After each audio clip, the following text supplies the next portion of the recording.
Welcome back. As we earlier said, we were going to be talking about building the Egyptian personality, building the Egyptian character is one of the foundations or the main pillars for development and for building a whole nation. Of course, when it comes to building the Egyptian character, it would require education, it would require awareness, it would require several pillars of development, it would require also empowering health and empowering all the points of awareness that would qualify a character to lead the process of development. To know more about this particular mission, we're very delighted to be having with us Dr. Noha Abdel Aziz. She's a human resources consultant, and she is going to enrich us with her very, very general knowledge over this particular topic. Good morning, Dr. Noha. How are you? I'm fine, thank you very much. What are the factors that are related to building the human personality? There are really, as you said, there are many factors for building human character and human personality, and it's all the foundation of everything is having values and principles, building on these values. What we say is we have to know, as you said, we have to have awareness of where we are. We can't go further or better in the future without knowing where we are. So we need to assess that. So monitoring ourselves all the time. As we said, having self-discipline, being accountable, because really in real life, what we say is not what we do.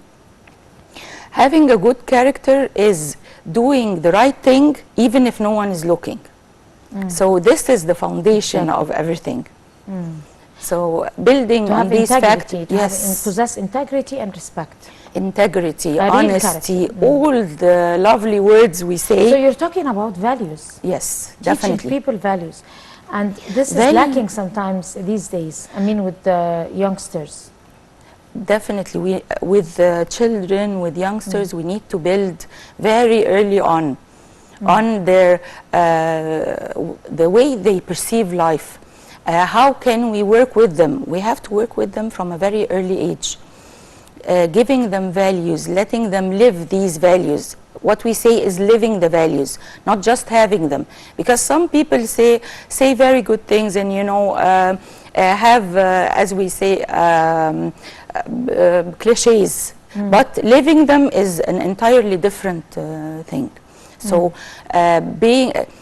let us say it in just a few words, being emotionally intelligent. Being emotionally intelligent is having the awareness, having regulation, how to regulate the feelings, your feelings, how to motivate yourself to live every day with the new perspective and new outlook and positivity, and having empathy with others, being very empathetic and understanding people, putting yourself in their place, to have good relationships and right. I have another question, but yes, since please. You raised this very smart phrase, which is the emotional intelligence. Yes. Emotional intelligence is one, and there is also social intelligence. Definitely. These are very, very important elements in a character. Yes. To possess emotional intelligence and social intelligence. However, most of the people, like 80%, they develop social intelligence by time and experience and even by instruction. But emotional intelligence is very rare. How do I develop? How do I even acquire emotional intelligence? Sometimes people are not even born with it. Yes. I mean, most of the people are not born with it. People who are not born with it, how can we teach them emotional intelligence? Emotional intelligence is a very long process, really, as you said, but to start with, you need to be very aware of your feelings, what you want to do in life, your goals, your vision, your personal vision. Then later, when you interact with people, try to regulate these interactions. Meaning, okay, I started understanding myself, then I have to move to others. How to communicate well with others. How to know that my message is understood by them. These are very small. How to express yourself the right way. With children, as you were saying, we have to start letting them express themselves in a very early age. Abroad, they teach them emotional intelligence, and now in our schools we started to do that. Emotional intelligence meaning what? When are you angry? When are you happy? Express the feeling of anger or happiness. What is right for you and what is wrong? These things need practice, and as we go on with practice, as we say, perfect practice makes perfect. So they are very short-term goals, steps to reach the big picture, which is emotional intelligence. Working on your awareness, this is the first thing. Regulation, motivation. What motivates you to do the effort of trying to make yourself better? And some people really think they are okay, we're good people. They haven't measured this, how good they are with other people. When you see something you're doing is not working in communication, you have to change it. So this is the way to gradually go on with your journey or path to emotional intelligence. It's not easy. Then we move to a higher level of empathy. Empathy is not easy because, you know, awareness, regulation, motivation is self, but others is empathy. Dealing with others is empathy and effective relationships, which we all seek. Every one of us seeks effective relationships, personally and professionally at work. So this is a very gradual path, and Steps. you need, yes, A process. starting from childhood. And even if you are an adult, no, it's not late. You can do it. But then you talked also about change. It seems that I'm not only also going to ask this question again. I need to know, when you mention change, Yes. change is within myself or change surroundings? Within the community and so on, of But course. change would take more than one person Of to be course, of course. Changing yourself. People are not cooperative. If you're targeting change and people are not cooperative, then change won't be effective. You know, change is a very tedious process. But to change, you have to have a compelling purpose. Like we say, of course, we know all the initiatives of President Sisi for the Egyptian character and the decent life and all this. This is very important. What we are seeing now is people are not fitting in this very huge effort that is being made. These places that are perfected and are very nice, they need to have people preserving them, sustaining this high quality and beauty, you know. So what we're seeing now is more of, we need support from all the ministries. This is of course very important. And all the organizations and everything, the NGOs and everything. We need full support from all the country to support people to change and like this change. Because when you change and see your life better, having work-life balance, living a very balanced life, as we say, Egyptians, like a very small thing, they're not continuous learners. Other cultures, people continue to read and so on. Our education is very tough. So people, when they finish the education, I finished education. That's with the youth and so on. We need to make them like to learn and like to know new things and like to live. Awareness. Yes, Awareness. definitely. So how can psychological problems such as, not psychological, but I mean, difficulties, these are not psychological problems. I mean, difficulties like lack of self-confidence, like different, you know, things that would make us learning difficulties that are not psychological problems, by the way, lack of concentration. Some difficulties that people sometimes exercise due to social complexities, Yes. due to their surroundings, due to the unfair situation they were born in or something. So how can people overcome these problems, or how can others help them or address these problems? You know, Dina, what you're saying is very important and very serious. I've seen people in very high positions in organizations, because I work in development in organizations. I've seen people in very high positions. They don't want to be promoted higher because they'll need to stand up and do presentations and talk with people and be exposed more. We lack exposure. As Egyptians, we really need to communicate more with other cultures, and we embrace cultures, but we need to respect all these cultures. Other than that, for having self-confidence, it is baby steps. Again, like try this, write your speech, and try something, and then start saying it, and so on. Confidence starts from a very young age, and of course you can acquire it as an adult, but it starts from a very young age. By now they do it.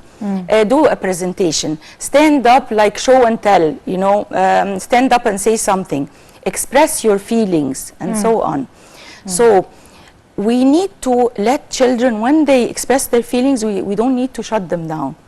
Tell me again, okay, what made you angry, what made you happy? For employees in organizations, even in very high positions, we need to have this open dialogue with respect. Sometimes people just don't respect each other that much. They shut people down, when they're communicating. Communication is a two-way process. It's never a one-way process. Some people don't believe in communication or dialogue in general. And that's why President Abdel Sisi have given special concern and have called for a national dialogue. So that, and he's even called for 2023 as the year for the Arab youth. And youth includes, of course, the teenagers, and it's a general phrase, but it does not comprise only youth, but also other age brackets. But talking about and we see it in the community now, really, Dina. Right, I mean, directives that are given by a president for the state and for the administration to be able to empower and enforce the dialogue and communication between youth throughout the whole Arab region. It signifies that this is an important element for building the character and personality. Definitely. And the importance of communication. It is a very important factor. Communication is a base for everything. How can you ever be a better person in work or in personal relationships without good communication? As President Sisi cascaded this, we need to cascade it even more, like in families, open communication in families, in organizations, open communication in organizations.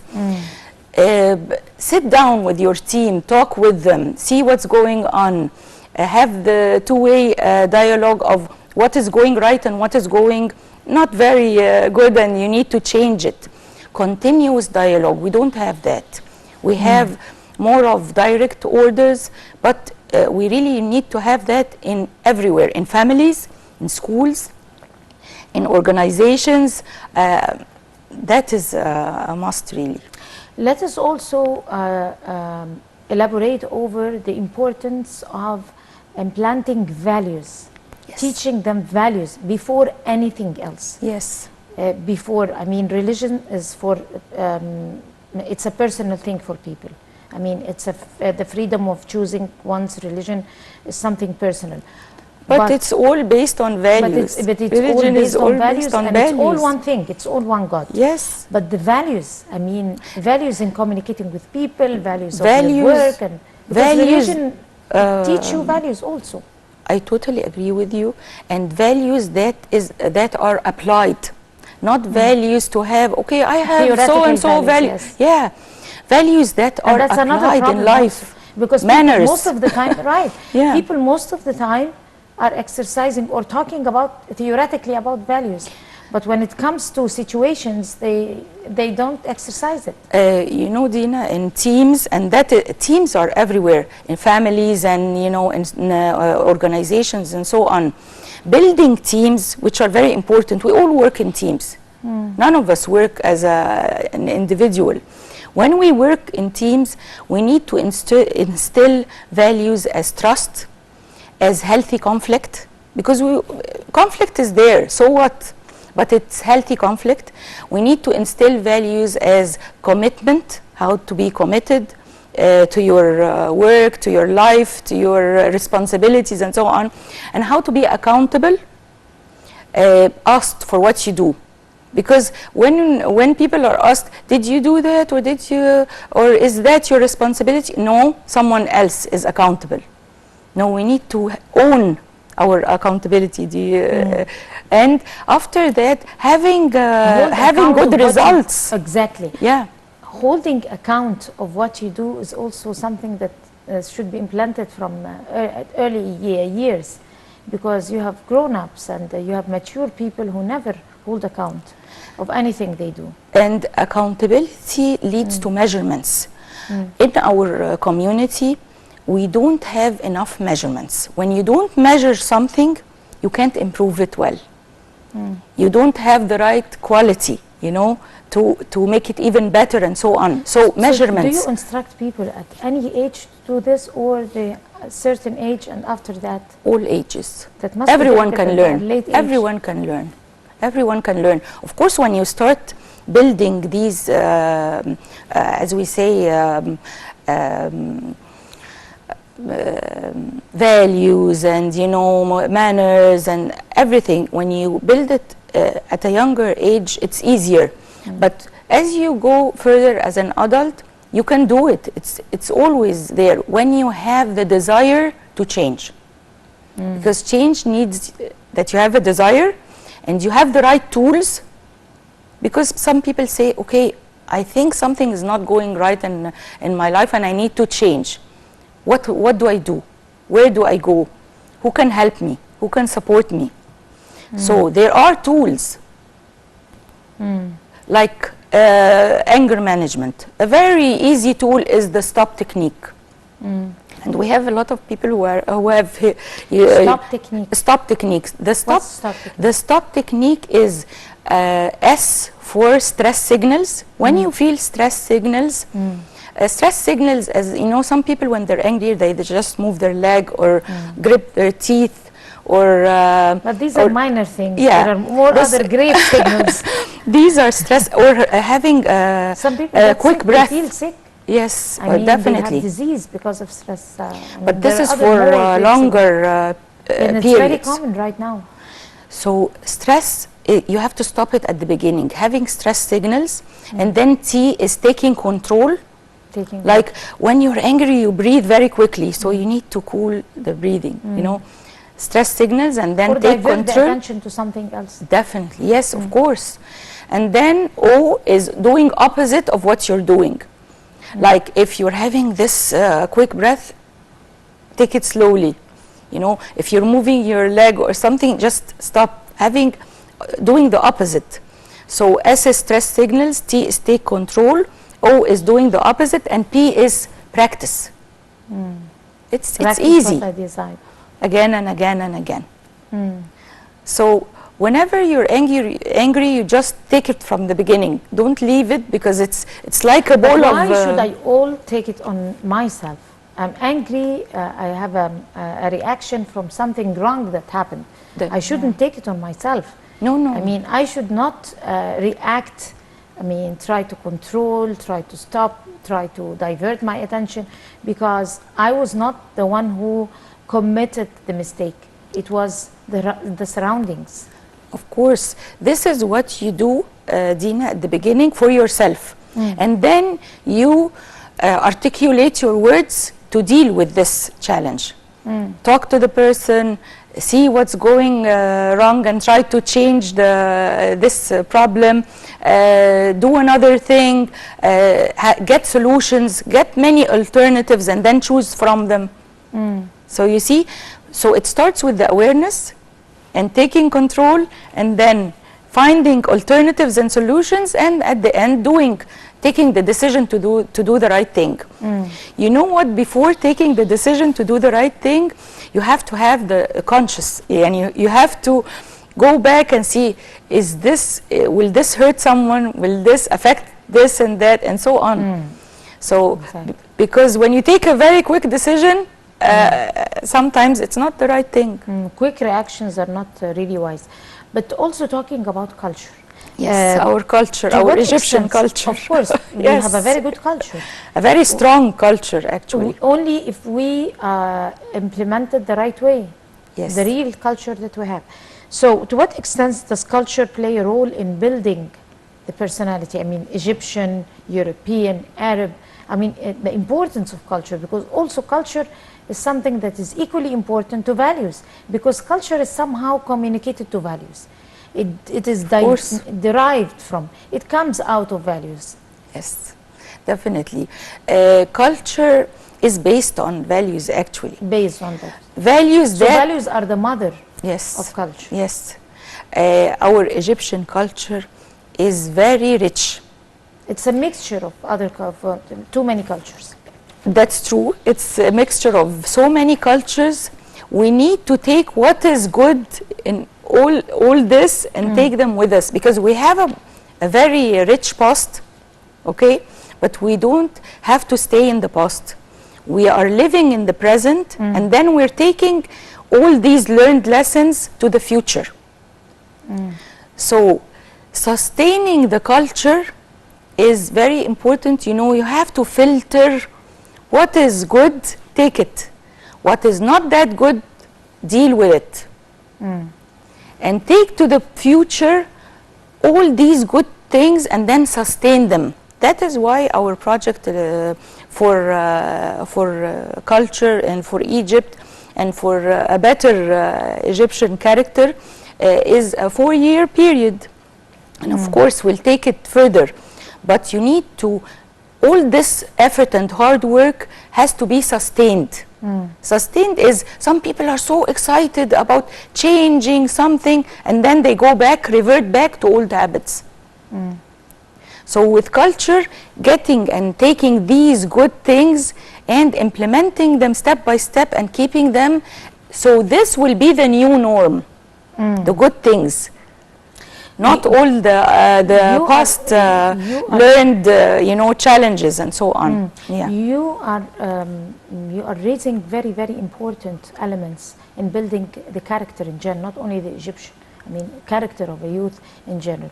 But also a person would require them at very stressful situations, like, for example, addiction, like in great sorrow, like in if you are at times of defeat, if you are defeated, you know, at times of a crisis, at times of, because life is a cycle of ups and downs. So I guess we ran out of time. I'm really sorry. I had a lovely time with you, Dina. Thank you so much. Thank you so much. Thank you so much. Of course, Dr. Noha Abdelaziz, you are a human resources consultant. Would like to thank you so much for your time, and on a promise that you would come also on another episode and we elaborate more about more of your very, very rich knowledge of building the Egyptian character. Thank you. Thank you, Dr. And Noha. we're Egyptians and proud. Our pleasure. Yes. Thank you very much. Have a beautiful day. And now we're going to go to a short break and we'll come to continue the breakfast show. So stay with us.